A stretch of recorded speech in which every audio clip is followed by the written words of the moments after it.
बिस्मिल्लाहिर्रहमानिर्रहीम। अस्सलामुअलैकुम। सऊदी अरब आने की ख्वाहिश रखने वाले बहुत सारे पाकिस्तानी और इंडियन भाइयों के लिए एक अच्छी खबर यानी खुशखबरी जैसे ही दोस्तों आई थी, इसकी तफसीलात मैंने अपने दूसरे चैनल पर फौरी तौर पर शेयर कर दी थी, जिसका लिंक मैं कमेंट्स बॉक्स में शेयर भी कर रहा हूँ।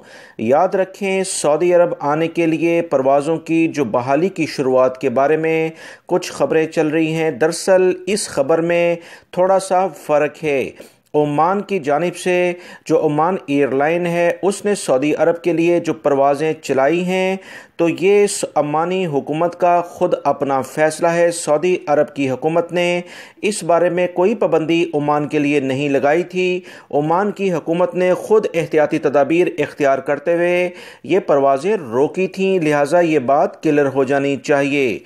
दूसरी बात यह है कि वो तमाम पाकिस्तानी भाई जो इंडिया या पाकिस्तान से वाया ओमान सऊदी अरब आना चाहते हैं और उनका अपना नया वीज़ा है या उनके पास फैमिली विज़िट वीज़े पर वो बुलाना चाहते हैं या वो वैसे छुट्टी वाले वीज़े पर गए थे यानी कि एग्जिट एंट्री वीज़े पर और वाया ओमान आना चाहते हैं, तो वो 100% आ सकते हैं।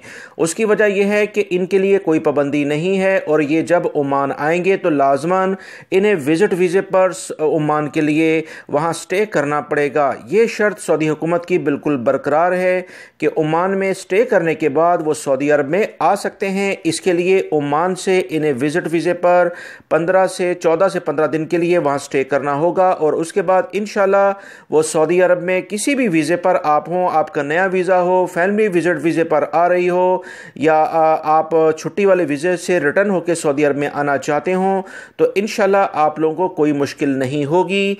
लिहाजा ये बात याद रखें कि सऊदी अरब की हुकूमत ने 20 ममालिक के अलावा दीगर अहम ममालिक के लिए 14 से 15 दिन का करंतना करने के बाद सऊदी अरब में दाखिले की इजाज़त दी थी, उसमें ओमान भी शामिल था। लिहाजा पाकिस्तानी भाई और इंडिया से आने वाले भाई अपने लिए आसानी पैदा करें और विज़िट वीज़ा पहली फुर्सत में आप ओमान के लिए अप्लाई करें। 14 से 15 दिन का करंतना करने के बाद सऊदी अरब आप आ सकते हैं। वीडियो लाइक करके शेयर भी कीजिएगा। अस्सलामु अलैकुम।